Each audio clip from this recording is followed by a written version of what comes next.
What's up, kings and queens? It's your boy Paul here. This video today will pretty much be about, my first year driving experience and my mental health update.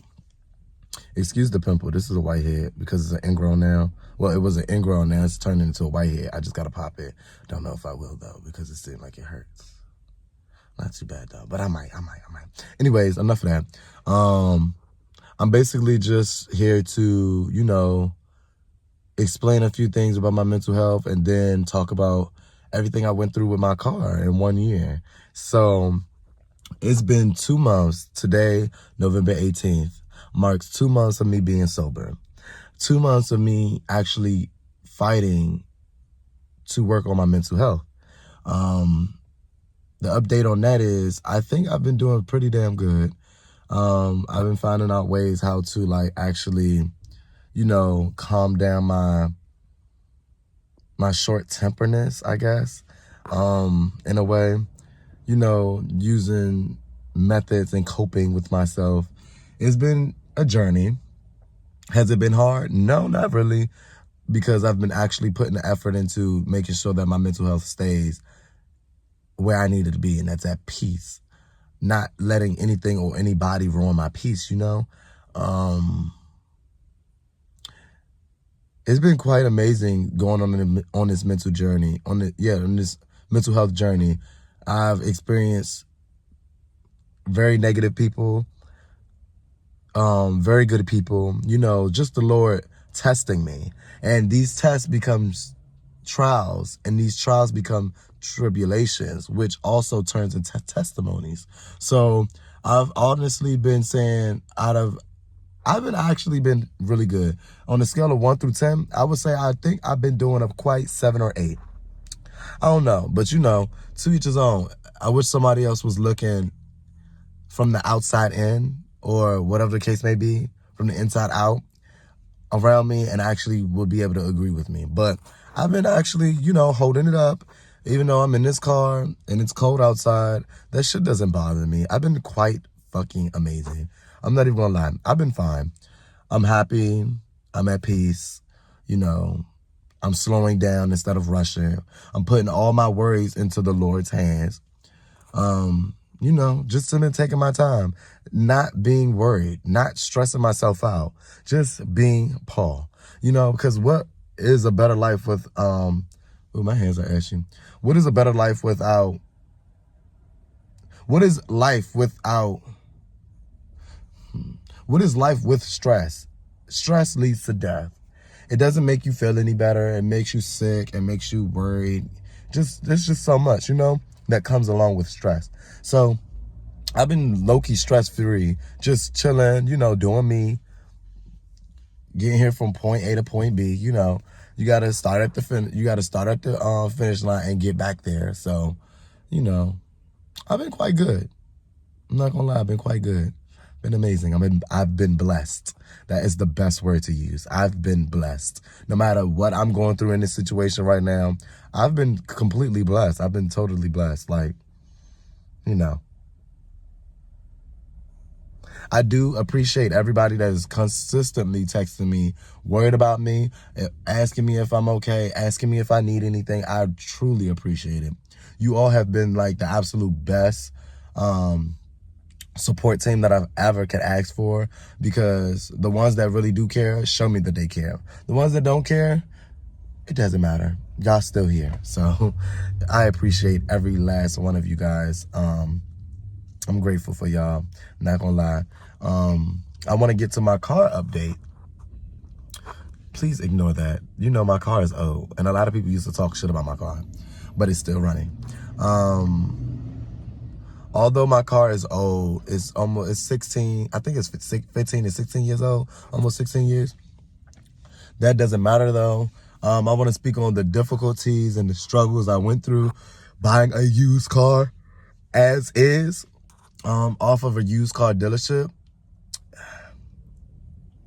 All I can say is the best outcome I've ever had with this car is that might have spent a lot of money on this car, but I made more money doing Uber Eats with this car than what I spent what the car was worth on the lot, and how much I spent on repairs, which I am truly, honestly blessed about it. I'm not mad at it. I'm happy. I see that the Lord is showing me something that a lot of people didn't believe in. I believed, and I had faith, and I didn't give up, and that's all that matters. Using his strength, using his willpower to keep me pushing. You feel me? Not even using it, but literally letting all of my worries go and putting it in his hands for him to fix everything up for me to be in a better position, you know? So I want to speak on how basically the first time I got the car, right?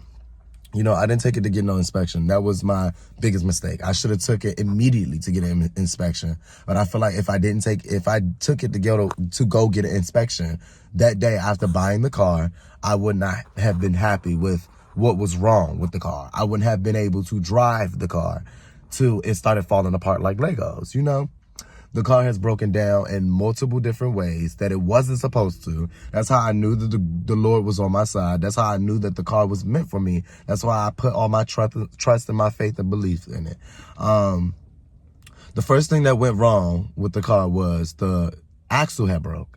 The axle had broke, and it sounded like the car had threw up or just spit something out. It was like, like I don't even know how to really explain it, but it was right when I was about to take a right-hand turn onto I think a parkway or something like that. And it just shot out the bottom of the car. The axle broke. Next thing you know, we couldn't move. And the transmission started making a weird sound or whatever. I think it was the transmission though, of course. But that happened. And I'm gonna show y'all pictures of everything that went along. Like, it was just so much on top of so much. And it was just really something to experience. It was a life experience. And I think I needed to experience that because the faster I did, or the quicker I did, the faster I was going to be able to learn certain parts about my car. I learned how to do a lot of things on my own with my car. So I'm blessed. We survived. Me and Quan survived when that happened. Thank the Lord that the axle broke in a weird way. Due to the Lord's grace and power, honestly. What happened next after that? I can't even really explain. So much went down to the point it was just back to back to back, and it was confusing. Sheesh, what else happened, man? I know the axle broke. Like, it was just so much. I need to look at the pictures just to be able to relate or tell y'all everything that has happened and transpired with this car. So I'm going to pause this video right here, and I'm going to be right back so that way I can explain a little bit more, because honestly, yeah, it was a lot. And y'all going to be like, wow. Exactly, wow. But yeah, I'll be right back. So before I get back to what has happened, right, like when the car started falling apart like Legos, I want to say that when I first got the car, a week and a half after I received the car, I bought the car off the lot, right?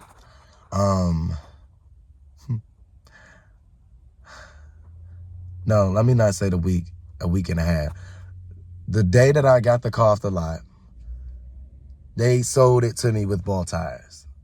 These group of potholes, and I wasn't even speeding, these group of potholes had popped my tire.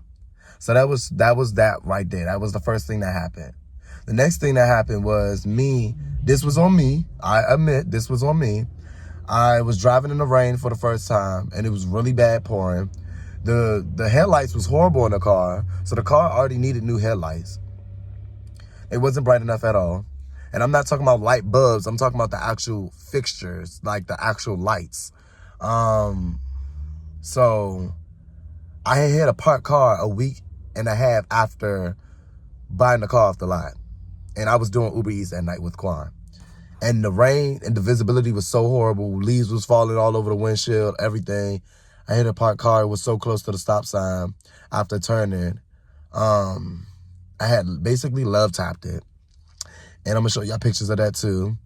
I'm definitely going to show y'all before and after of my car. But yes, this was like a life experience. That was the first accident that the car has ever been in. It had 6 owners prior to me. And I'm the 7th owner, and the car sat on the lot for 9 to 10 months. Nobody would buy it. The last owners before me did not take very good care of the car at all whatsoever. And that's okay, because a person like me that didn't know nothing too much about cars, but knew a decent amount, got the car back up and running again. And every single time that the car became a lemon, I got it up running again. I got it up running again. I got it up running again. But that defeats the purpose of me hitting a parked car. And sadly, I was in a nice and wealthy neighborhood. So, yeah, I had left my information. I did the right thing when I had hit the parked car, and I noticed I fucked up my car and I fucked up his car. I had his car in the back, of course, on the driver's side in the back, the rear. But, you know, everything went swell with that. I'm not going to lie. Was I mad at myself? Did I beat myself up for months? Yes, I definitely did, because it hurt me. I messed up a perfectly good looking car, honestly. But yeah, give me 1 second. Back to the parked car situation. Yeah, that happened. That was the second thing that happened after the tire pop. And then the third thing was the axle breaking. So it's a lineup of everything that happened, and I'm about to really get deep into the depths of it. So let's really get started. Right after the axle had broke, what me and Quan knew was that the Cadillac Converter was going bad, because we had my mechanic, and he was a black mechanic, basically do a small inspection on the car to see what was wrong with it, right? The Cadillac Converter was going bad, and I had already purchased the Cadillac Converter, but we didn't know the axles was falling apart, was going bad as well, deteriorating. So the Cadillac Converter was going bad. The front struts was going bad. Suspension struts was going bad. And next thing you know, it was my ball joint in the control arm. The ball joint had fucking broke. So it was a lot on the top of a lot that we did not know that was going bad, but we knew certain things that was going bad. Like my mechanic didn't tell me the main important things that was going bad, but told me the least important things that was going bad. You know, like the Cadillac Converter, the suspension struts was going bad, but didn't tell me that the axle was going bad. Didn't tell me that the ball joints was going bad. Didn't tell me that my control arms and the front was going bad. You know, I don't think he did. He probably did. But I had to buy all of that. So, you know, I'll show y'all pictures. Like I said, once again, I will show y'all pictures of everything that I purchased, everything that went bad, all the pictures of things that went bad, and how bad they look. Because, like I said, the 6 owners before me was not taking good care of this car. They was only taking good care of the engine, not even the transmission in a way, in my opinion.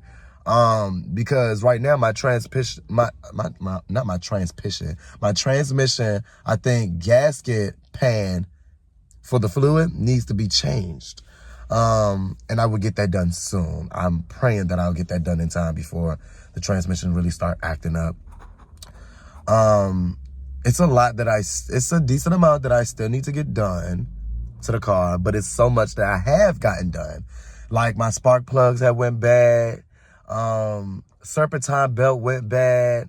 Like all of these things was going bad in the midst of me just purchasing the car. After 20,000 miles of what I've driven, what I have put on the car was already going bad, I think. Oh, less than 20,000 miles. It was one of the two.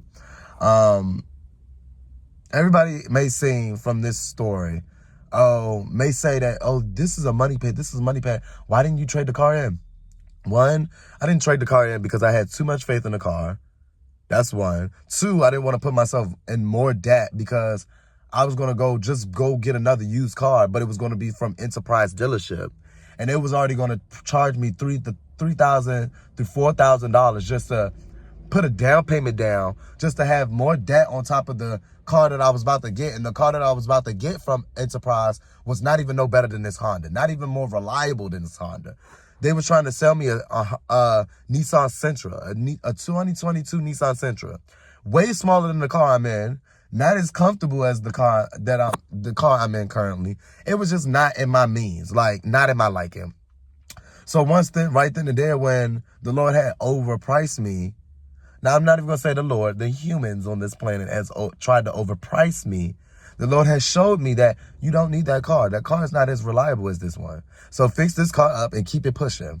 You feel me? So I listened. I listened to my intuition. I fought and I fought and I fought, even though people told me to give up on this car. And I low-key felt like I should have gave up, but I was like, no, something's telling me not to. All the times that the Lord has saved me and Quan's life in this car, when the car wasn't supposed to break down in the ways that it did, I know that this was my car. This was the perfect pick that I ever picked. This was the best investment of my fucking life. So, you know, I genuinely just kept it up, kept going, kept motivating myself. Little do y'all know, I had to stay in this car for at least almost 2 months while I stacked my bread up to fix the car up when the car was broken down on the street. Couldn't move it, but I stayed in my car, not going nowhere, ordering Uber Eats because that's the only thing I could do, while my car was stuck on the street for a whole 2 months, or damn near 2 months, before I saved up a good few grand to get this car completely moving again. It was hard. It was mentally draining, but I got through it. I really did. And I'm proud. It's been a journey. I'm going to show y'all everything that has transpired with this car and why I kept pushing. Why this car is such a good car. Why this car deserved so much love and nobody gave this car enough love. Not even the dealership that sold it to me, the used car dealership. They didn't even put any efforts into it for real. But, you know, someone had to. And I guess I was that someone. This car has taught me how to change my own oil, how to change my own transmission fluid, how to change my own rotors, at least the back rotors because I don't got the tool for the front rotors, how to change my own brakes, front and back, how to do my own AC filter, engine filter, just so many things, you know?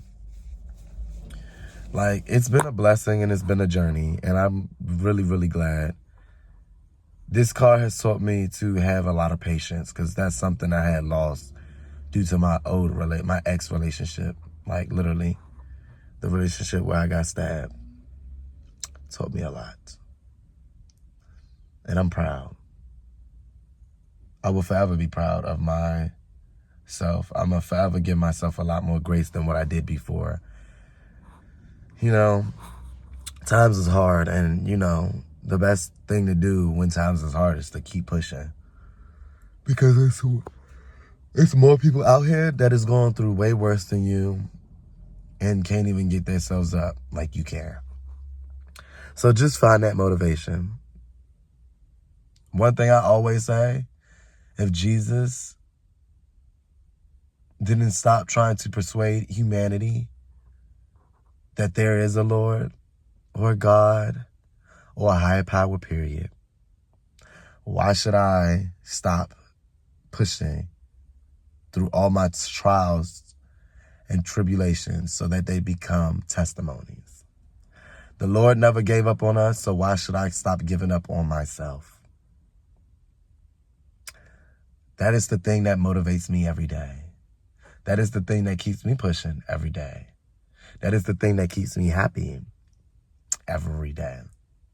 Knowing that there is somebody that really genuinely cares about me, that want to see me win, that want to see me be great.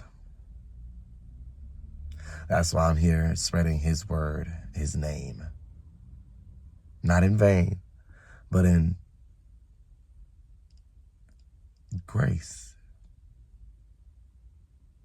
And honestly, y'all will see all of the pictures of everything that has happened.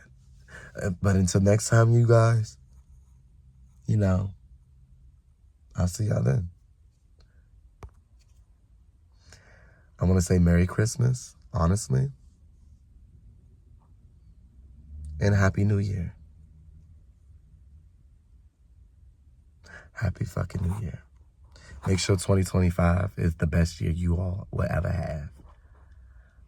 Because 2024 was quite hard, but we all made it through it. Even the people that passed, the Lord has called their name. They made it through it, and they made it to see it. Amen. And y'all have a blessed day. Literally, y'all have a very, very blessed day. See y'all on the flip side.